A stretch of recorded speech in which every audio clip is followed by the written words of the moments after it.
optimal minimalism. At this altitude, I can run flat out for a half mile before my hands start shaking.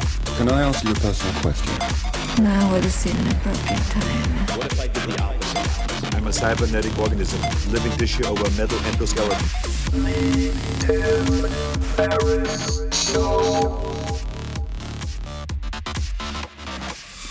This episode is brought to you by AG1, the daily foundational nutritional supplement that supports whole body health. I do get asked a lot what I would take if I could only take one supplement. And the true answer is invariably AG1. It simply covers a ton of bases. I usually drink it in the mornings and frequently take their travel packs with me on the road. So what is AG1? AG1 is a science-driven formulation of vitamins, probiotics, and whole food sourced nutrients. In a single scoop, AG1 gives you support for the brain, gut, and immune system. So take ownership of your health and try AG1 today. You will get a free 1-year supply of vitamin D and 5 free AG1 travel packs with your first subscription purchase. So learn more, check it out.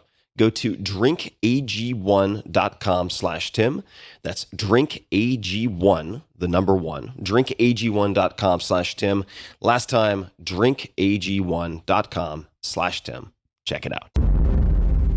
Hello, boys and girls. This is Tim Ferriss, and welcome to another episode of The Tim Ferriss Show, where it is my job to deconstruct world-class performers of all different types from the worlds of business, military, entertainment, athletics, and sometimes combinations of different fields, and that is the case with this interview. Of course, the objective is to tease out tactics, routines, habits, specifics that you can use. And my guest this time around is, by popular request, Jason Khalipa. That's Khalipa. You can say hello at Jason Khalipa on Instagram, Twitter, etc.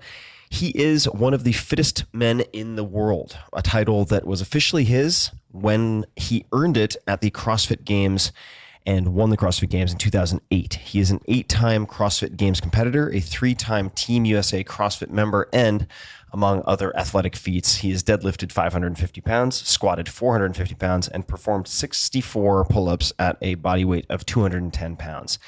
This podcast, very important note, of course, you are most likely listening to this as audio only. We have a bunch of video bonuses and tutorials from Jason recorded in my home gym and elsewhere, which you can find at youtube.com/Tim Ferriss, 2 R's and 2 S's. Keeping in mind that beyond sports, Jason is also a very successful entrepreneur. He is the founder and CEO of NC Fit, which has more than 20 locations in 8 different cities. And he is the co-founder of Box to Business, which is a nonprofit that helps gyms become profitable businesses. Jason uses the proceeds from Box to Business to help fight pediatric cancer. We cover a ton of stuff in this episode, a lot of specifics, a lot of stories, including his training and diet, the hardest workouts he's ever performed, the mentor who taught him how to sell anything, which is hilarious, how he and his family have coped with his daughter's battle with cancer, how he has navigated going from competitive athlete to very, very successful business owner, and much, much more. So I hope you enjoy this episode as much as I did. Jason is a great guy, and he is very, very generous with sharing his knowledge. And don't forget to check out the tutorial videos, his favorite warm-ups, etc. at youtube.com/Tim Ferriss. Jason, we'll do a quick sound check. Could you please tell me what you had for breakfast? I had kale smoothie and an egg with bacon on top. 1 egg with bacon on top. 1 egg. Whole egg? Nope, because I was on the road at 4 a.m. I went to Starbucks and I took the sandwich, I took it apart, and I just had the egg with the bacon on top. Nice. And then the kale smoothie was before you left the house? A kale smoothie was at the gym before a little bit, shortly after. What is in the kale smoothie besides kale? Kale, peanut butter, some of this progenics, like protein powder I like, and almond milk.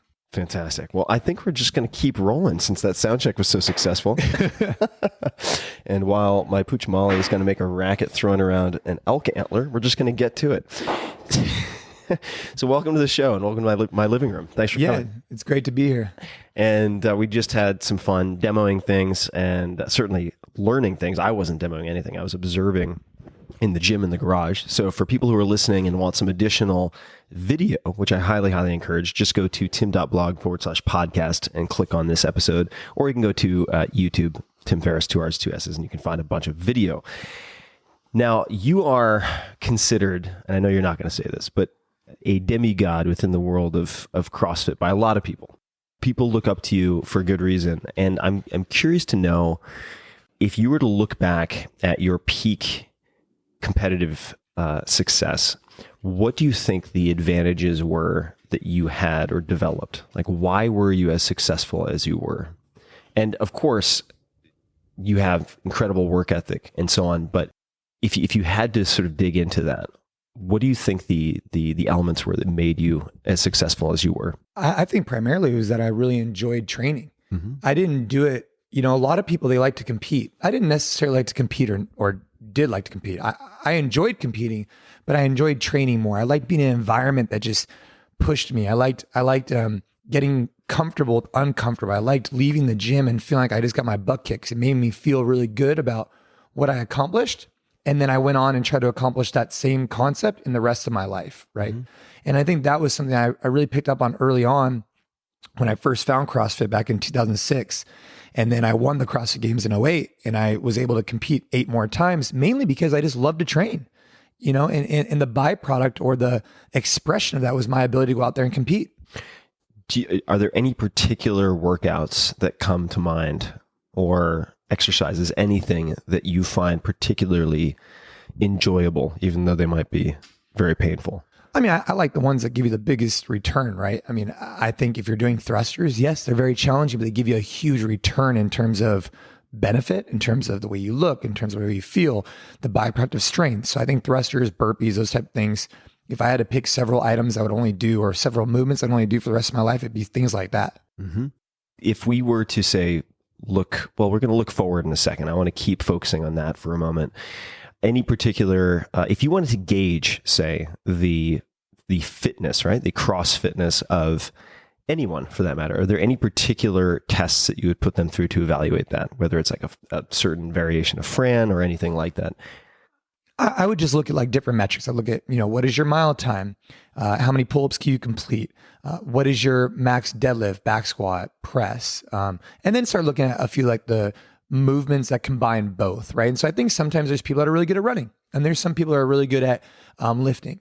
But I think the beauty is when you can combine those two. Mm-hmm. And so, a lot of like the Frans and the different types of workout, like a Fight Gone Bad score, those are good ways. What is a Fight Gone Bad? So Fight Gone Bad was originally created with BJ Penn and Greg Glassman. Oh yeah, long time ago. And basically was it? This was back when BJ was probably training at the Half Gracie Academy in Mountain View. Old school, right? Yeah. Long time ago. And essentially what it is 1 minute, 1 minute, 1 minute, five movements. And then you 1 minute rest, and you do that for 3 rounds. What are the 5 movements? So it's a sumo high pull, there's a push press, there's a rower, a wall ball, and a box jump. And all of the movements are light enough that you can keep moving on them. And so, when BJ finished, as the story goes, when BJ finished, it was like, oh man, that felt like a fight gone bad. And so that's kind of how the story goes. Just as a random side note, I used to go to these chiropractors, the Jansens, who worked on a lot of fighters. And I remember they described BJ Penn's hip flexors as the hip flexors of a camel. They said they were just like a quadricep on normal humans. Just rocks. Yeah. If you were to say, want to get someone hooked on exercising, yeah, because you enjoyed the training. Right. Not everyone enjoys training. So let's say you're taking someone, you want to get them hooked on that drug of training. Is there any particular approach that you would take? I mean, you've coached a lot of people. You've, I'm sure, encountered every different type of person, from NFL player to, say, engineer who's never played sports, and everybody in between. What do you do to get someone hooked so that they continue to come to the gym? Yes. I mean, I've been really fortunate, over the years. I started a company, NC Fit, and we have a ton of members, and I've been able to look at it and say, hey, what is generally gets them to kind of stay with us? And more times than not, it's starting off slow and then working their way up. I think a lot of people, they get gung-ho, right? They come in, oh, I want to lose weight. I want to do this, I want to do that. I'll eat whatever you tell me. I'll do whatever you tell me. And then all of a sudden, a month later, they're gone. Right. So I think the secret to success is, hey, just take your time, right? This is a lifelong journey, right? It's not like a 1 month, fad. It's, I want to be fit and I want to be fit for the rest of my life. And so I think it's important to recognize that and to make small steps towards the right direction. Take out sugar, do this, do that, small little steps, then go into the gym and start doing certain stuff. But I think finding a camaraderie, finding a coach and finding a community to support you are rule number one. I think that doing it on your own is very challenging. You and I were talking about cooking earlier, and it's like, if I want to learn how to cook, really, really learn how to cook, I could learn from a book. I could learn from maybe watching a show. But to really kind of dive into the nuances, I would need to have someone to kind of show me in the kitchen what I would do next, at least for me, right? I don't have enough experience with it. And so when people go into the gym, sure, they could read books, they could do stuff, but I think having someone there like a coach advise them on different things is going to be an easy way for them to get more success from it. Yeah, I think just to reiterate that, I think the social accountability piece is huge. So having some type of social cohesion is just gigantic. And for people who are listening who might be in the sticks, don't think you have access to that, you can certainly find communities online like Coach.me and other sites or services along those lines. But the point you made also that I think is really important to underscore is in the beginning, focusing on the good program that you will follow versus the perfect program that you'll fit, that you'll quit. Because a lot of people come in, like you said, and they're like, okay, I haven't done anything since college. Now I'm going to do a 2-hour workout 5 times a week as my New Year's resolution. And they just flame out, or they get injured, or fill in the blank. And like you said, they're gone a few weeks later, as opposed to saying, look, since you're starting from 0, let's just do whatever it might be. Half-hour workout twice a week, so that you develop the habit, and then you can always make it harder, more complex later. But if you make it too hard, too complex in the beginning, you're going to be gone. Yeah, like we have a program that we've incorporated called the RISE program, and what it incorporates is a nutritionist, a mindset coach, and a fitness coach.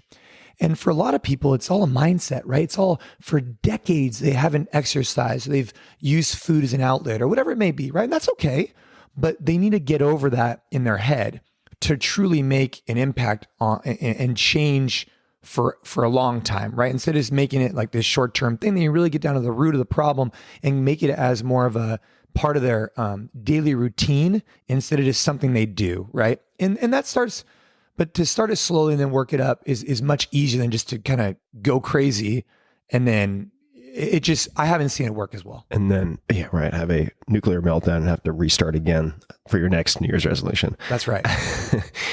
I'm going to take a couple of questions here that have been volleyed over via the internet because there are some really good ones and they range from training to family to business. So we're going to get to that in a second. But I wanted to ask you, you mentioned NC Fit. How many locations do you currently have? 24 locations. Yeah. So you've been very successful as an athlete, and many people who put in the effort and focus that you did in athletics are so singularly focused that they have trouble, and I've observed this in friends, transferring then to a career outside of competitor, right? Sponsored athlete.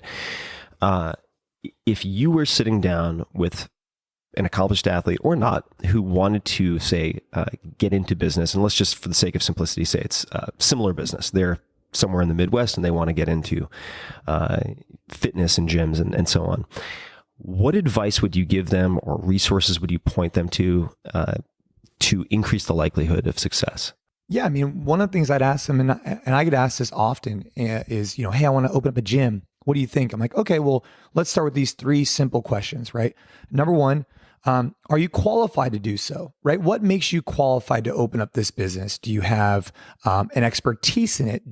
How are you going to basically give yourself this competitive advantage that you know that when you go to open it up, you're going to win, right? What is your competitive advantage? What's the credibility? Right. Yeah. Just because you like to work out doesn't mean you should necessarily go open up a gym. Right. I love to eat. Yeah. I love food. But I sure as hell am not going to open up a restaurant because I'm not qualified to do so. I don't have the training, the expertise, right? And it's okay if you don't in certain areas, just go find an expert in those other areas, right? Mm-hmm. The other thing I'd ask of you is, are you doing it with a strong intention, a strong why, right? Like, what is your why? Why do you want to open up this business? Is it to make money? Because if it's just to make money, just like competing at the CrossFit Games, you need to have a strong internal why, because when your back's up against the wall and it's very challenging, you need to revert back to that why to push through.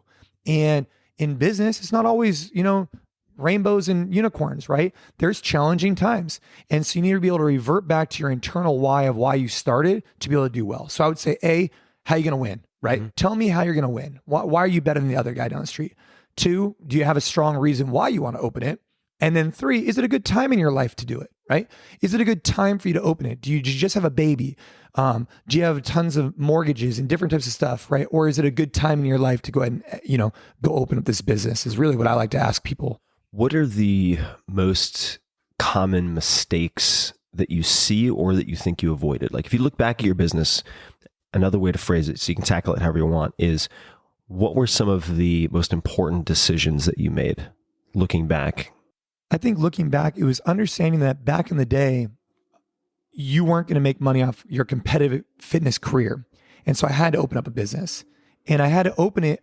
And I think one of the best things I ever did was I recognized to try and rob and steal as much as I can knowledge from people around me. So when I was in high school, I worked at the front desk at a conventional gym. Then when I graduated from high school and I went to college, I started working as a sales associate there and I started making good money.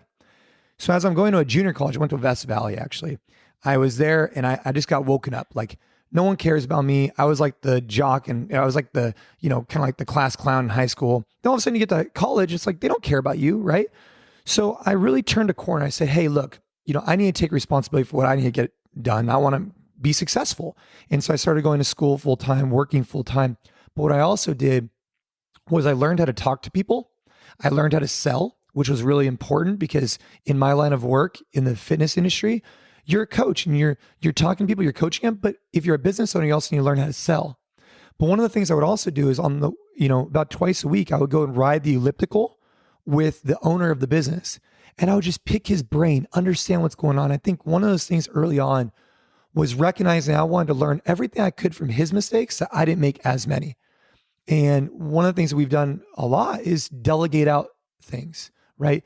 Not, have enough of a humbleness to be like, hey, look, I can't do everything the best. I need to hire outside people. And I think I learned that early on from him, learning from some of his mistakes.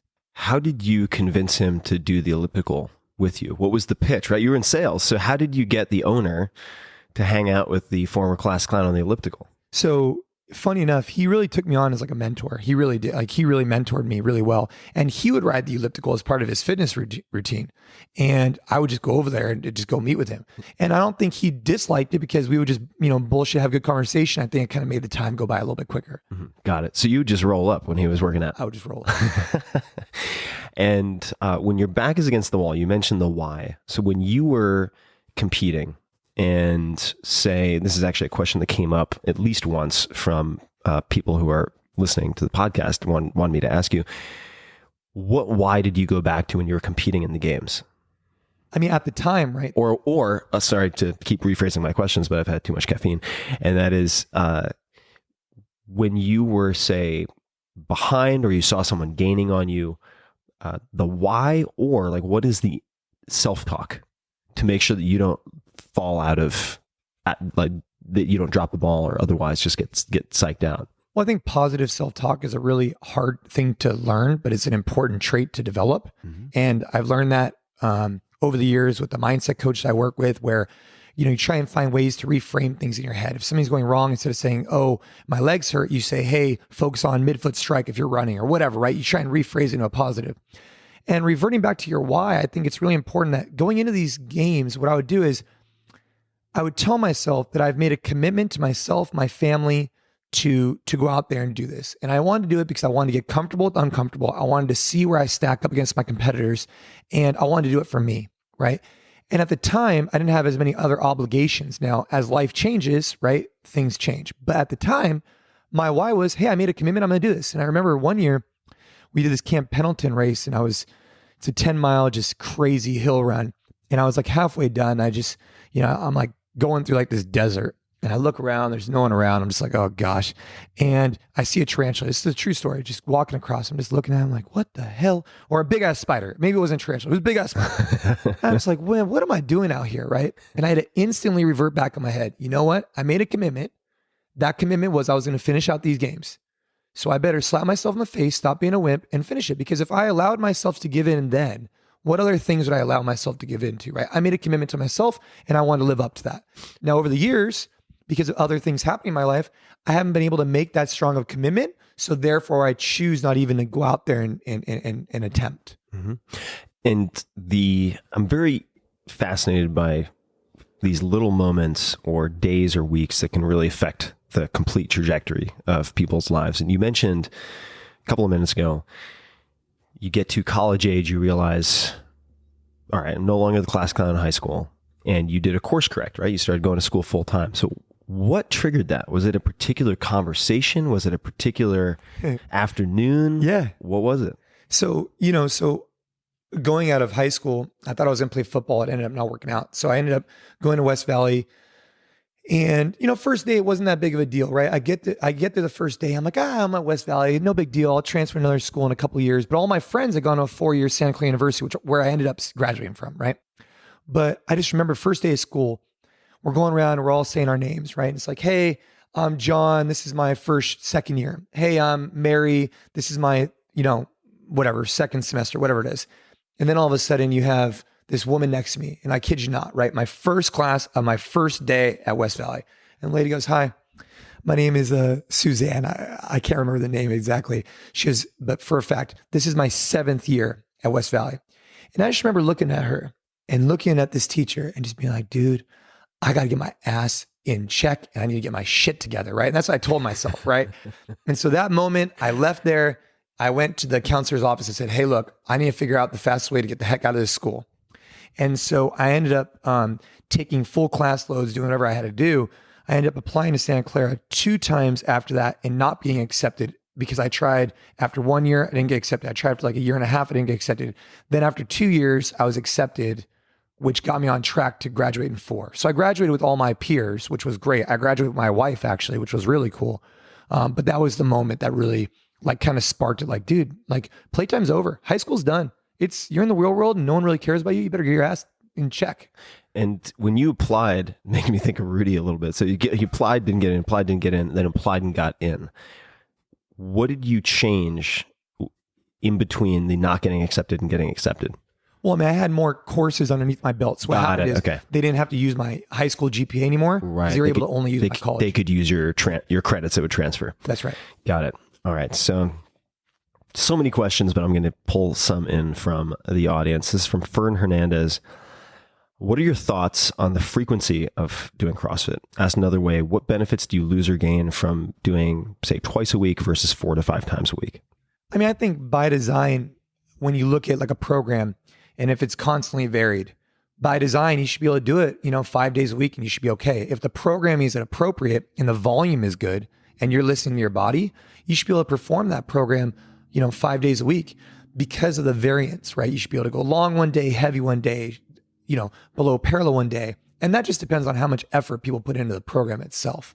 So 2 days is better than no days, but 2 days is also challenging because you go in, you get really sore, and then you recover, and then you get really sore again, and your body never gets into this rhythm. Mm-hmm. So assuming you go to a gym that has good programming, I think you can go, 5 days a week. And you and I were also, though, just to touch on good programming in the gym, when we were messing around, you were demonstrating back squat, and we're talking about 5x5 and so on, these five sets of 5 reps and so on. If the variance doesn't exist and someone's trying to do 5x5 7 times a week with below parallel squat. Yeah. I mean, you gotta have a program that has variance, right? So the way we do it at our gym is we have one person who creates this template, the skeleton, then he creates the workouts, and then we have it peer reviewed by 6 other of our coaches, and then it gets back to him. So we try and have a lot of checks and balances on our program, because regardless of who's programming the program, there's always going to be some type of bias towards what you like. Sure. Right? Yeah. Always. And so you need to have other people have checks and balances on that. How might someone create a skeleton of a program? And I'm not saying just Joe Blow in the street. I'm saying one of your coaches, right? What does that process look like? What are they thinking about or considering as they do it? Well, I think they're looking at time domains, right? So you're looking at, are we talking 5 minutes? Are we talking 12 minutes? Are we talking 20 minutes? Are we talking 30 or 40 minute long workouts, right? I got it. The total duration. The total duration of the actual, AMRAP, EMOM, whatever they're doing, right? Then AMRAP, just for non-CrossFit AMRAP people. is as many rounds or reps as possible. And then, you start talking about in the skill work, right? What is a theme for the month? Are we trying to develop someone's handstand? Are we trying to, so there's a lot of things in play. It's a challenging topic to discuss briefly, but in theory, it's, hey, let's have some big macro goal, right? Maybe it's to get everybody ready for a 5K that's coming up. Maybe it's to get the skill of, maybe we start noticing that our gym members need benefit in X. Let's create that macro goal. And then during our warm-ups, make sure we touch base on it several times a week.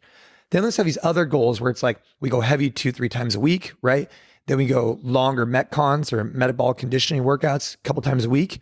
And we add in these short burst, high intensity ones a couple times a week. So in skeleton, you want to think about, you want to push, you want to pull, you want to squat once a week, right? You want to incorporate the Olympic lifts as, when you can. And that's kind of like the big picture stuff. Mm-hmm. But you also, when you program, you want to think about kind of this idea of, if I'm programming a workout, I want to think about what's going to keep people moving.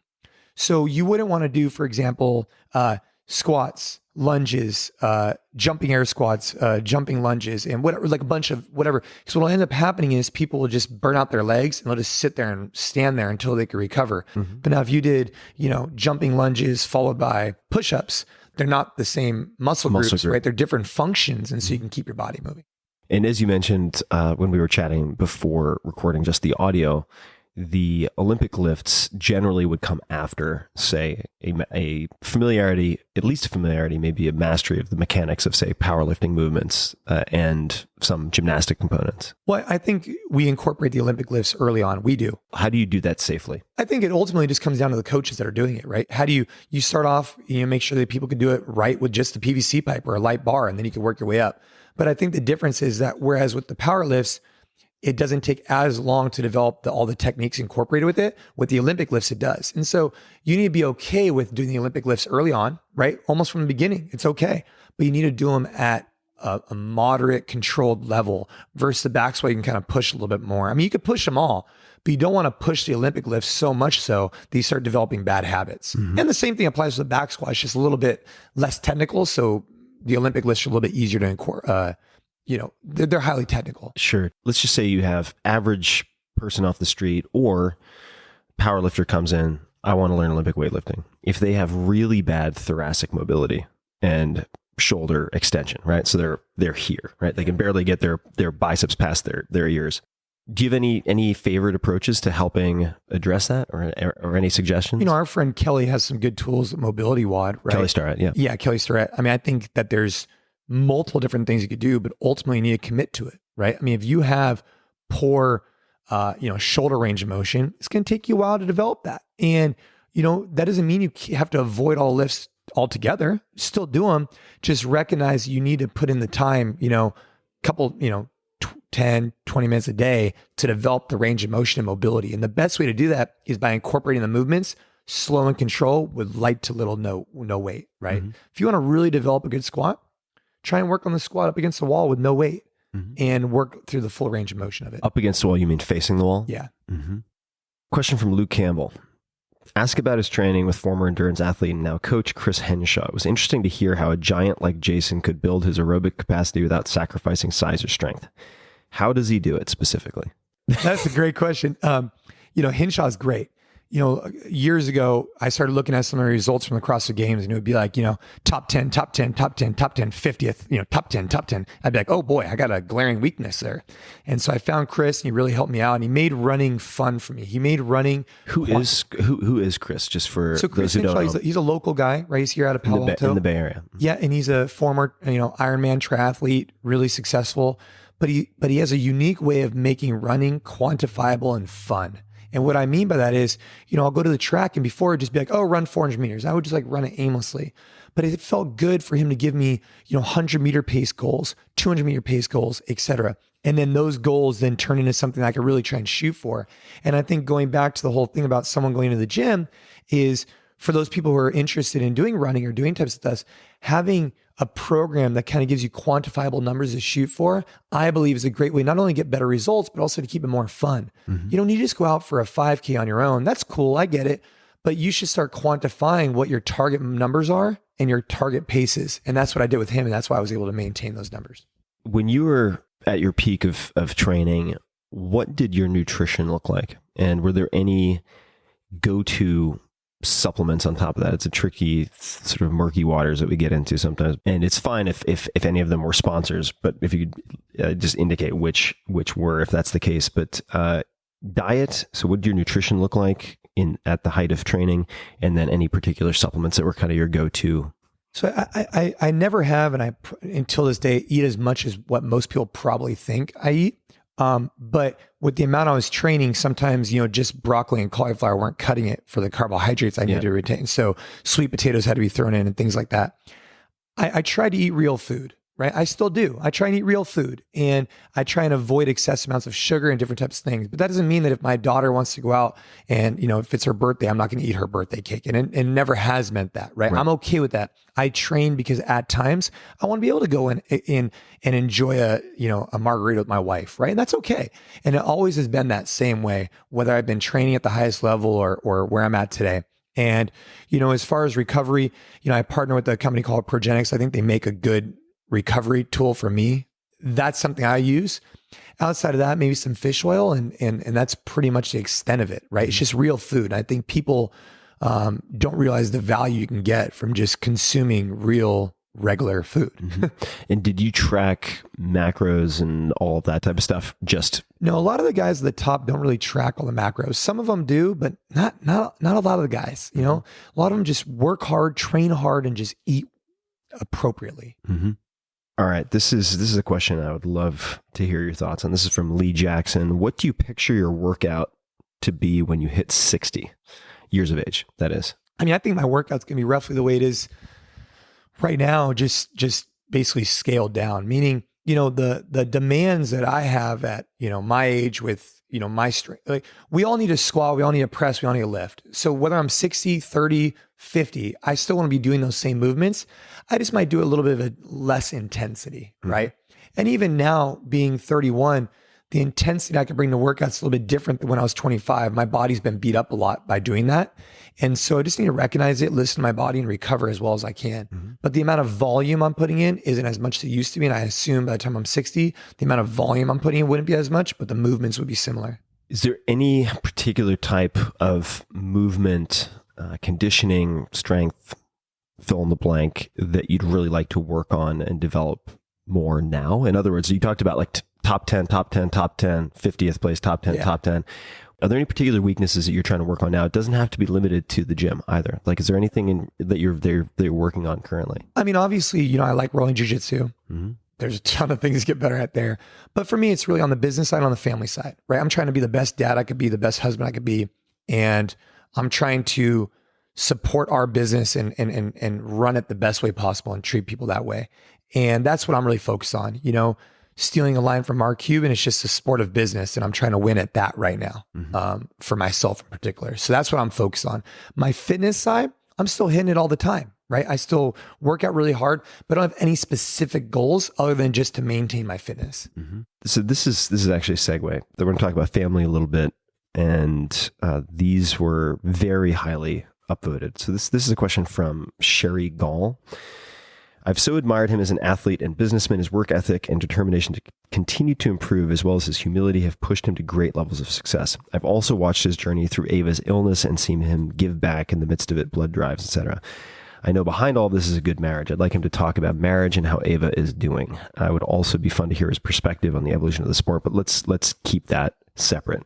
Could you talk a little bit just about the components of a good marriage, and also just tell us a little bit about your family and Ava, since a lot of people listening aren't going to be familiar. Sure. Yeah. So my wife and I, Ashley, we started dating freshman year of high school. So 14, 15 years old.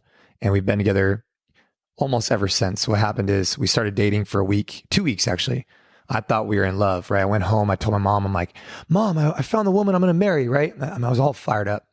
And then of course, 2 weeks later, she dumps me because she said I was too nice. Well, a year later, right? She knew, we were meant to be together. So we ended up getting back together again a year later. We haven't been separated since, right? So that was, 15, 16 years old. And so, we went to college, graduated college together, did our thing, got married in 2009, had our first child in 2011, Ava. And then we had our second child in 2014, Caden. Ava was diagnosed with leukemia January 21st, 2016. So about a little over a year ago. And, I think when you talk about what makes a marriage successful, I think it's obviously a number of things. You have to respect each other. You have to become best friends. You need to be able to be okay with, supporting each other on their journeys. But you also need to align well on difficult times. And I didn't know that until Ava got sick. When you're in high school, you don't know how your wife is going to react or girlfriend is going to react to a negative situation in life. And I think what's really intriguing about what happened to us is my wife and I and my family in general has gotten a lot closer through Ava's diagnosis, primarily because she was so strong and she still is. And that's something that's really exciting for me because I take on like, hey, we're going to get after this. We're going to be successful. And she was the one who really started that from the beginning. When we first found out Ava had leukemia, we were called to the ER at Stanford ER. Before that, she was having a lot of leg pain and different types of things. It was. When did that start? How old was she? So right now she's 5. She'll be 6 in a month. It's looking back on it now, we probably could have identified that she had leukemia earlier, but everything like had a reason. Like sure, she had an ear infection, then she had another one, and then. The doctor's like, this is the worst ear infection I've ever seen. And we're like, wow, well, her immune system seems kind of suppressed. Like we didn't really think about it. We're just like, oh, we'll just keep getting her medicine. She has an ear infection. Then it's like, oh, my legs really hurt. I can't walk more than 100 feet without stopping. Oh man, it must be growing pains. Let's get you a trampoline. Let's get you in a PT, all these different things. Then she started having bruising.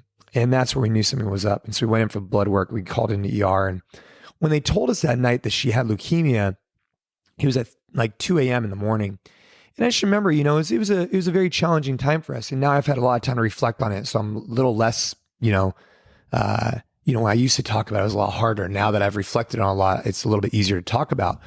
But I just remember when I told my wife, we went out, I was crying and she just looks at me. She's like, hey, look, you tell our family, let them know she has leukemia. But just tell them that they want to cry, they can cry outside. But as soon as they walk in the doors, they better be happy and they better have a smile on their face or else they can't be let in, right? And it was kind of that mentality that was just like, she's just like, yeah, hell yeah, we're going to crush this shit. And then it made me realize like, oh yeah, we're going to crush it. Like it was this very much so like football, like, you're in the huddle and like you're in the fight of your life. And it's like, no, we're going to crush this thing, right? And we've had that mentality ever since. And her strength has been awesome to see from a marriage perspective, right? So that's a kind of a cool thing to find out about your spouse. For sure. What types of practices or routines, anything really, do you have that helps the family to be as cohesive as possible? Well, I think we have a lot of really good family support. So we've been super blessed. The night that my daughter was diagnosed, my mom and dad took my son and took him for a month. We were in the hospital for 5 weeks. Right. Lucille Packard, they've done some really great things for us. But like when you see that family around and then all of a sudden my father-in-law would be there every day. My father-in-law would just be sitting in the waiting room, right? We wouldn't call him. We wouldn't do anything. We'd just be sitting there. And that family dynamic has been something that's been really special to see. And it's something that I'll never forget. And even now, here we are over a year later, and we still have a lot of challenging times. And it's the family that helps us get through all of it, right? Because for example, on Saturday, we were in Vegas. My mom and dad helped watch our children so my wife and I could go have a night out to ourselves. And those are really important things in life that my wife and I, since the beginning, have always said, hey, look, we love our children, but it's me and you first for our relationship. 'Cause if our relationship isn't good, then we're not gonna be able to have a solid home for our children. And so we've really tried to set aside time to do date nights and do this and do that, which has really been helpful, especially during this time, because sometimes we have to have adult conversations. Like right after this, I'm going to go see a counselor because, we need to get some support to help us with this situation. And my wife and I had to have an adult conversation about that to go see a counselor. Yeah. If you were giving advice to someone who, for instance, just found out their child is diagnosed with X, some type of very intimidating disease, and they wanted any thoughts or advice from you whatsoever, like, for instance, what your wife said, which was, like, you can cry, but it has to be outside. Right. Once you come in, you have to have a smile on your face. Is there anything else that you would share with them? I think it's really important to educate yourself, right? Educate yourself on the disease. So my daughter is ALL. It's a specific type of leukemia. It's very treatable, which is awesome, right? There's a lot of them that aren't as treatable. And my heart goes out to those families. I mean, You come sit in the oncology department for a day with me and you'll just be humbled. So what I would say to them is educate yourself. We've had phenomenal healthcare, phenomenal. But there's been 1 or 2 times where we've had to catch the doctors because sometimes, they have other things going on. But for me, there's nothing else going on. It's just this. But I need to be able to educate myself on it with all the different medications. What's going on here? What is this? What are the side effects? What should we be looking for? Because those things are critical, especially for us. I mean, we end up in the ER probably once every 2 weeks because of temperatures. But we have to be actively engaged to take the temperature. We have to be actively engaged on what the side effects are of certain medicines. And I think that's the most critical piece is educate yourself on what's going on because no one's going to care more than you're going to care. This is going to seem maybe like a gear shift, but I think it could be related. When we were talking about transfer, when we were in the gym earlier, looking at, say, modeling your push-up position so that it transfers to other movements, your elbows aren't flaring out, looking at deadlifting, say, first and foremost in a conventional stance so that it transfers more to cleans and everything else. You mentioned AMRAP earlier, the as many reps or as many rounds as possible. And you mentioned AMRAP philosophy before I hit record. And I was like, okay, I want to come back to that. So what does that mean? Does it apply to areas outside of the gym? So it's actually something I've been working on for a while and I've given talks about. It's called the AMRAP mentality. And to me, it's the way that, I kind of live my life and I'm trying to live my life. And what the AMRAP mentality really means is, think about if someone said to you, hey, I want you to do as many push-ups as you can in a minute. While you're doing them, you're just focused on that, right? You're not focused on anything else. You're just focused on the push-ups. And then when you're done with that, you move on. Right now, I'm podcasting with you. This is what I'm focused on. I'm AMRAPing with you right now. We're trying to do the best we can together. But what I'm not doing is on my phone, right? And talking to you and trying to work out at the same time, right? I'm not doing that because, I think nowadays I would make the argument, I don't know if we're less productive or more productive than we were 20 years ago. Because 20 years ago, when you're at work, you're working. When you're at home, you're at home. Now it's this huge carryover. So what I found myself doing for many years, and I had to really nip myself in the butt, and I still am trying to get a lot better, is I wouldn't be focused on my family or focused on what I was doing. I'd be focused on other things. There's times where I would go to dinner and I would be having dinner with my wife and I wouldn't remember anything we talked about because I would be thinking about the CrossFit competition I had coming up, right? And that was an example of me not AMRAPing, not being present and focused on what I was doing. So the theory is you identify your focus, right? Whatever it may be. And, for me, it's family, fitness, business. Then you work hard at it, right? Whatever it may be. Then you switch gears and you do this throughout your day. And then every now and then you need to reevaluate. So I'll give you an example. For a while, I was competing at the highest level in CrossFit, owning the business, and I had the family. Then I had more children, the business grew, and the competition got harder. So I decided to switch gears and go team because I didn't have as much time to allocate to these other things. So I had to switch gears, evaluate what was really important to me, and then do that. But then when my daughter got sick, it was another time for me to reevaluate. What am I trying to really focus on, and how many things can I actually AMRAP? So now I chose not to compete because I want to do the best I can at business. Then I want to switch gears and go best I can with family. And then I still want to work out, but I can't spend as much time on it. And that's kind of the AMRAP mentality is identify your focus, work hard at it, and switch gears. And then every now and then reevaluate and get rid of some of the stuff on your plate. And when you're reevaluating, do you sit down with a pad and a pen and write it out? Do you have a set time when you might do that in the morning or at night? Like if you could just describe perhaps some of the details of what that looks like. I mean, reevaluating happens with big moments in your life, such as your daughter getting sick or you're getting married or you have children. You have to reevaluate with the things you're going on. You used to love maybe playing video games for 3 hours a day. Once you have a kid, you need to reevaluate. You can't do that anymore, right? You just can't. You need to reevaluate those times. And so reevaluation happens kind of internally for me, whether I'm, on the bike, just kind of like, thinking in my thoughts or whatever it may be. But I identify every so often when I reevaluate. But on a consistent daily basis, I try and check in with myself and try and ask myself, hey, did I do the best job today as I could to be a father, to be a husband, to be a business owner? And did I maintain my fitness? Did I do that today? And if the answer is yes, hell yeah. But if the answer is no, then there's always tomorrow, right? And I think if you do those micro goals on a daily basis, it doesn't lead to these oh shit moments where you wake up and you've been doing the same thing for 5 years and you're unhappy, right? You need to start taking that into your own hands on a daily basis and evaluating. What are some of your goals right now from a business standpoint? I mean, I just think that service-based fitness is the way to go. I really do. I feel very passionate about it. I think that you What does that mean? Just service. Like you walk into a gym, I want to be service. I want someone to help me. I want their guidance and direction. Think about hotels. You go into a hotel gym, the Four Seasons. Everywhere else is like, hello, sir. How can I help you? This, that. You go to the gym, there's no one there. You just get on the elliptical and you have an aimless workout, no direction, no guidance. So from a business perspective, I want to bring service to the hotels. I want to bring service to corporate wellness, where instead of people just going to the gym and wearing their headphones, now all of a sudden they're creating connections, and that helps with productivity in the workplace. It creates with fostering this sense of more culture in the workplace. And then also I want to do that on the commercial side, open to the public. I want to be experts and the best at service-based fitness, right? Bringing the highest level of quality coaching combined with quality programming in a fun atmosphere. That's what we're really focused on right now. Then if we could rewind the clock, this is from Tyler Eggman, I think it is. If you, that means Jason, could go back to 2008 after winning the CrossFit Games, what advice would you give yourself in regards for training for the games and or business? What advice would you give yourself at that time? It doesn't have to be actually related to games or business. I'd say, what advice, period? The advice I would say is earlier on, identify this whole concept of AMRAP mentality and evaluate more regularly, because there's times in my life that I regret not spending quality time with, but I mean, I don't necessarily regret because it's got us where we're at today. Mm-hmm. But there's been times where I haven't been the most present father. I've been doing a lot of different things, and I wish I had learned that earlier on.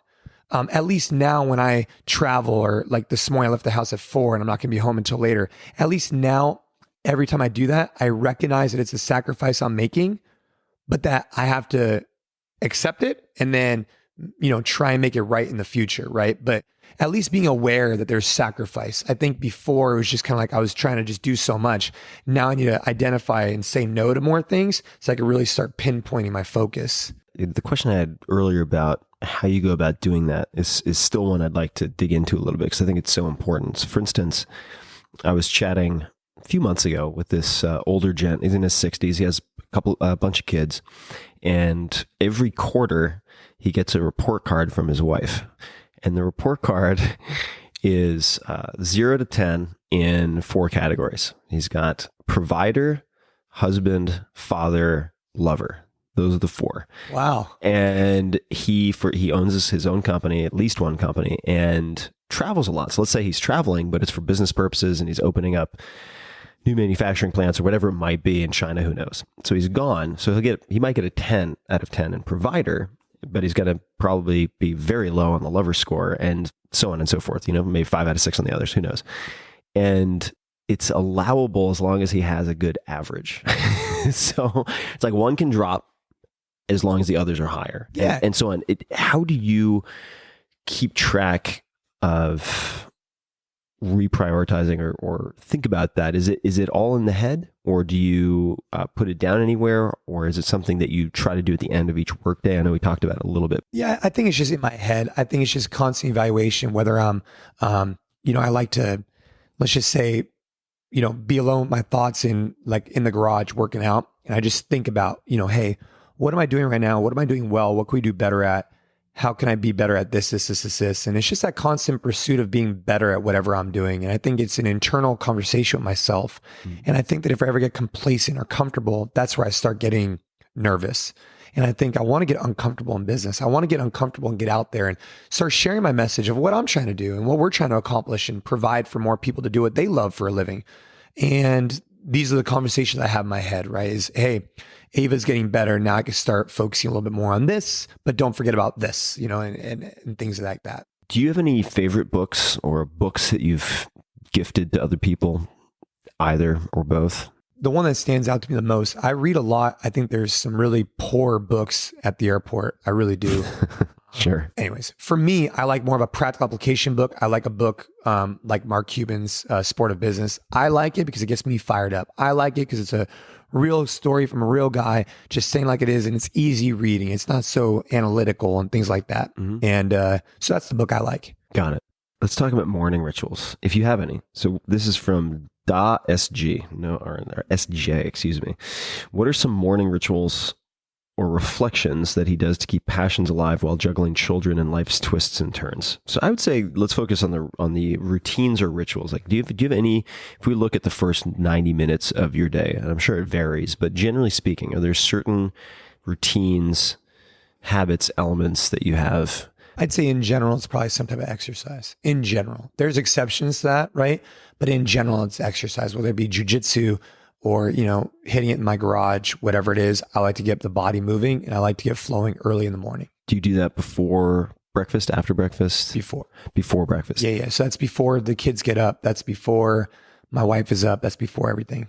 What time is that typically, would you say? It varies. It used to be a lot earlier, and now it's like, this morning I left early, and yesterday I left early, but on average it's probably like 6. 6. Yeah, because some days it's a lot earlier, some days it's 7. And you're exercising on an empty stomach? Yeah.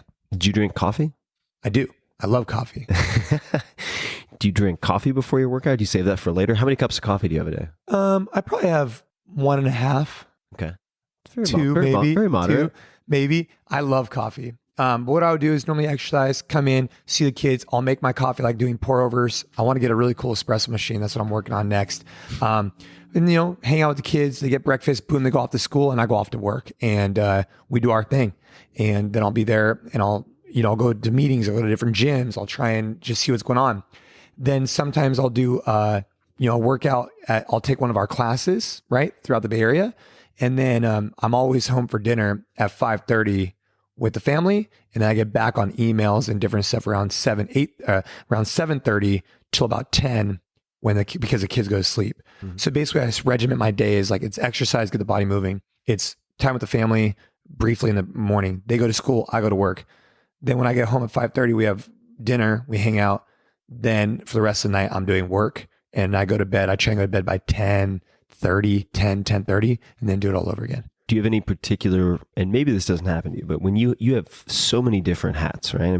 You're a business owner, father, husband, certainly competitor, maybe, perhaps not going to the games necessarily, but still you have extreme athletic drive. Do you have insomnia, or do you find it easy to sleep? Do you ever have insomnia? Or are you so... No, I find it pretty easy to sleep.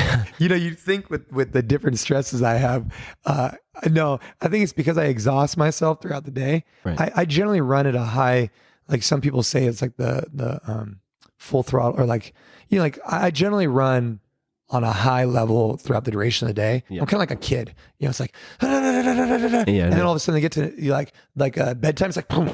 Yeah, it's kind of what happens to me. You definitely have a sort of high standard RPM, which is good. Do you have any wind down routines or anything you like to do before bed? Generally it's answering a lot of emails, because during the day I'm doing a lot of other stuff. It's answering a lot of emails, getting back to people. And then sometimes my wife and I will watch a show together, but that's pretty much it. That's it. And then faceplant. And then faceplant. And then on the weekends, we like to travel. We like to go do things like last weekend or this weekend coming up, we're going to Disneyland with my daughter. And the weekend after, we're going to Mexico to see one of our locations, but also have a good time. So we try and travel and as a family and have those times. Who do you go to for business advice? I got a few. We have a few mentors that have really helped out. Some of our corporate partners, Western Digital is one of them. Some of the executives in there have really been amazingly helpful just in asking about things, because for me in my industry, sometimes I get overwhelmed. So I need to get outside my industry to start asking what's going on.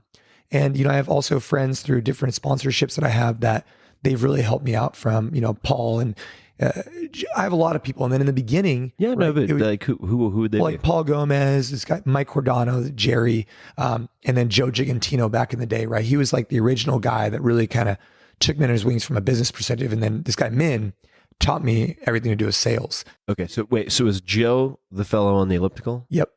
Joe's the elliptical, and Min was a guy who came over on a ship from Vietnam, got in a concentration camp in, I want to say like Korea or something, and then ended up getting here selling perfume door to door.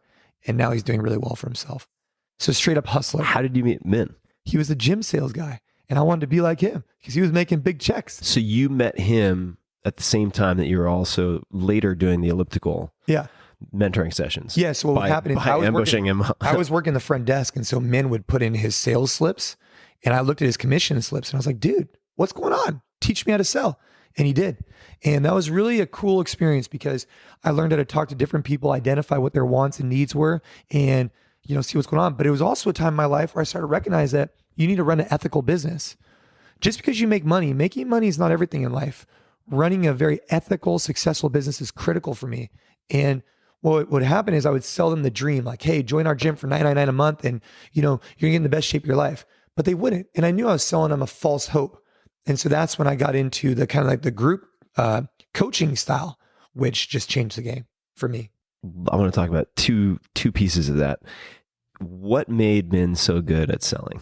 I mean, the best way to describe him is straight up hustler. I mean, just hustler. Like, right, but for some people, that's going to conjure the image of like some guy with a fold-out table and 3-card money who's like picks up and runs away from the cops when the sirens start. He lived by the code, ABCs always be closing. He would just identify what someone needed to hear, and he would work really hard at doing it. And there was no sugarcoating.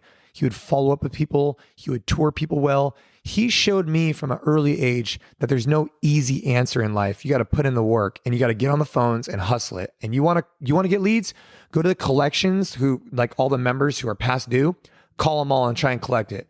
Go back to people who visited the gym from 5 years ago and call them. And I would just end up with stacks, be on the phone. Maybe you get one. What's the so what would be an example of say a potentially successful script or question when you're calling up the Glengarry leads that you have from 5 years ago? Yeah. What does a good call look like? If someone in your company had that job today and you're like, here's a stack, better start smiling and dialing, what would you tell them? I mean, I think you start off just saying, hey, I'm Jason Khalipa with NC Fit. Just want to follow up with your, whatever.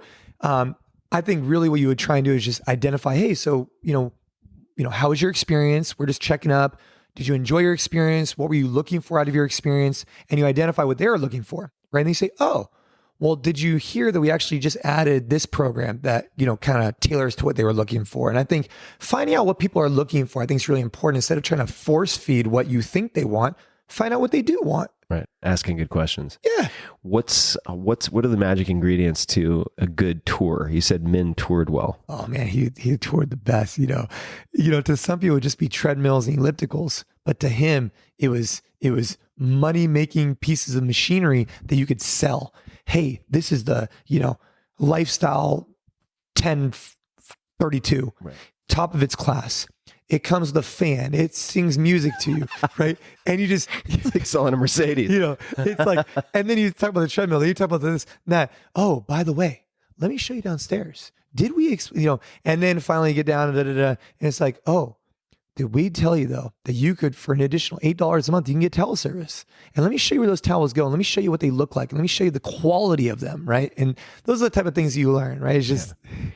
Did he have a strong accent or no? Oh, yeah. No, that's great, though, because it just shows you, like, it does not matter. Very strong Vietnamese. But he powered through it. I mean, I used to live in San Jose and I used to go to a Vietnamese barbershop, and it's one of my best friends growing up was Vietnamese on Long Island. And when anyone has a strong accent, it's a strong accent. But he was able, despite that, to just power through and become one of the top, if not the top. Oh, he was the dude. Yeah. Oh yeah. He was a baller. Learned a lot from him. All right, I'm going to ask just a few more questions, and then maybe we can do a round two sometime since we're basically in the same neighborhood. One would be if you could put any message on a billboard. And this is a metaphor really, but just to get a message out to millions of people. Let's assume it's non-commercial, right? So it can't be an advertisement. But what might you put on a billboard? I mean, I would love to get this out to as many people as you could possibly push this to. It would just say, like, just be easy. It's like life is good. Yeah. And I mean that because I really believe that. Meaning when you've seen children, when you've seen children in oncology, it changes your whole perspective. Yesterday I was on the road and this woman is just tailing me so hard, coming around, getting all crazy. I just look over at her. I'm just like, easy, like life is good. You have a beautiful car. You look healthy and young and pretty, whatever.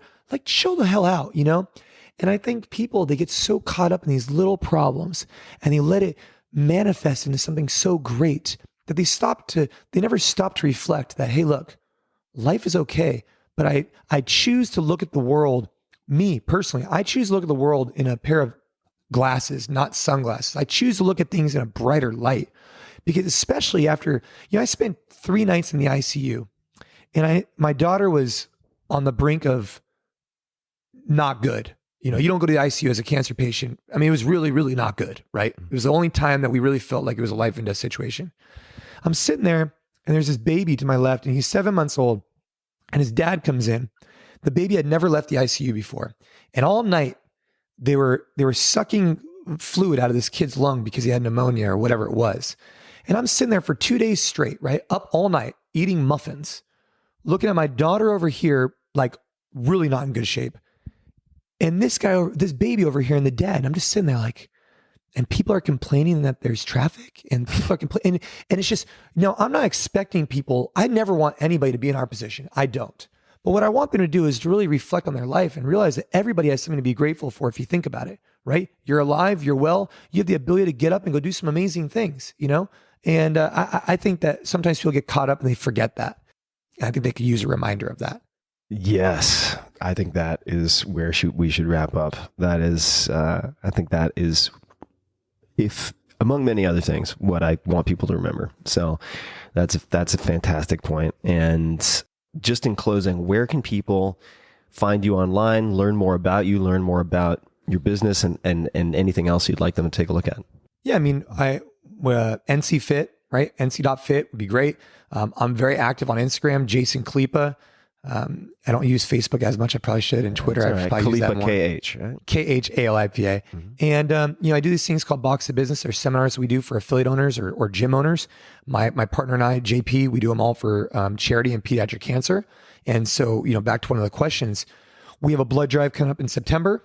We do that on a nationwide scale at different CrossFit gyms around the world. Just to place it, since people might be listening 5 years from now, so it's 2017. Yeah. Okay. Well, we're going to do it on a yearly basis. Oh, you are? Okay. Oh, yeah. All right. But at the end of the day, you could just find me nc.fit, jasonclipa.com, or Jason Clipa on Instagram. You can find a lot of stuff about me on that. Awesome. Well, guys, say hello to Jason, and it's great to meet you, man. It's been a long time coming. I mean, I've followed your career for a while now, so it's really nice to meet in person. And thanks, Mark Bell, Mr. Smelly himself, Mr. 1,000-pound back squat, for making the introduction.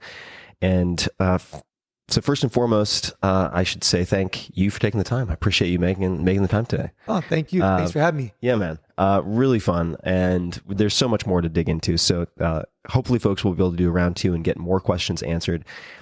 And if you want to see some additional video, make sure you go to tim.blog/podcast, where you can find show notes for this episode, links to everything, books and so on mentioned, links to Jason, his sites and so on, as well as some demos and work in the gym that we recorded earlier. So you can find that at tim.blog/podcast. And as always, and until next time, thank you for listening.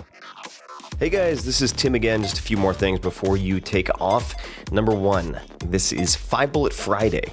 Do you want to get a short email from me? Or would you enjoy getting a short email from me every Friday that provides a little morsel of fun before the weekend? And 5 Bullet Friday is a very short email where I share the coolest things I've found or that I've been pondering over the week. That could include favorite new albums that I've discovered. It could include gizmos and gadgets and all sorts of weird shit that I've somehow dug up in the world of the esoteric as I do.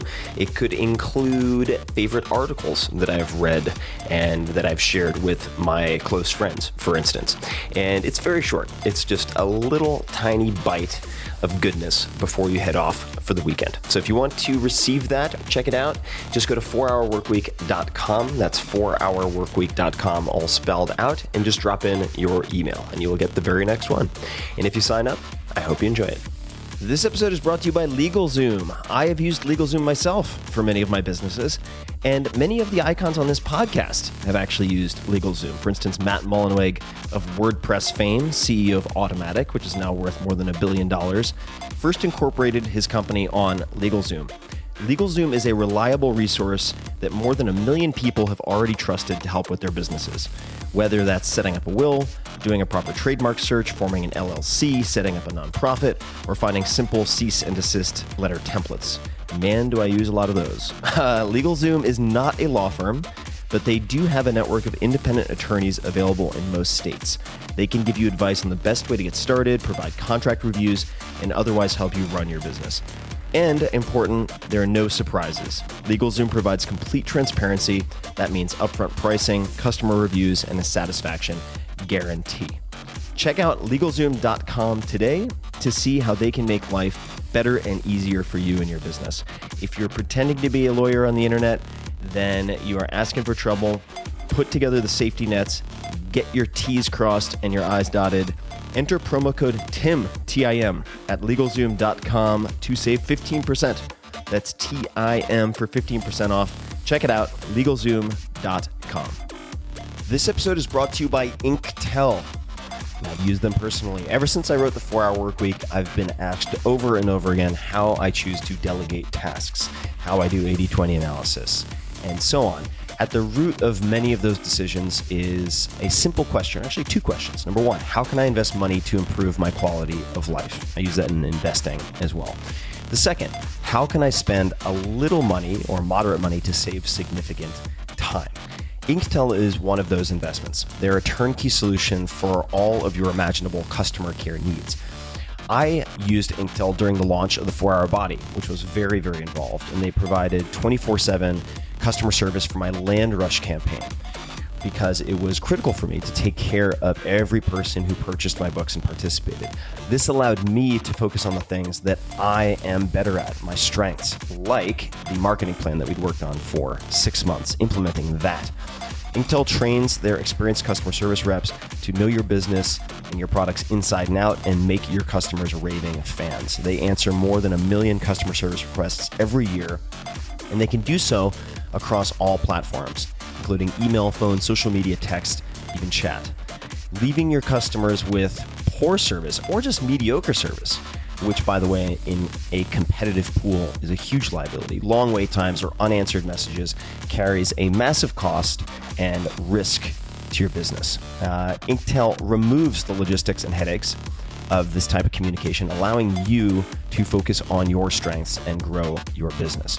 It can be a real competitive advantage, and I see many e-commerce companies and tech companies thinking of customer service as a good enough checkbox or an afterthought. And just like Airbnb used design in innovative ways to be a competitor and to win, you can do the same thing with customer service. So as a listener of this podcast, you can get up to $10,000 off. It's a big discount. $10,000 off your startup fees and costs by visiting inktel.com/Tim. So check it out. For more info, go to inktel.com, INKTEL.com/Tim.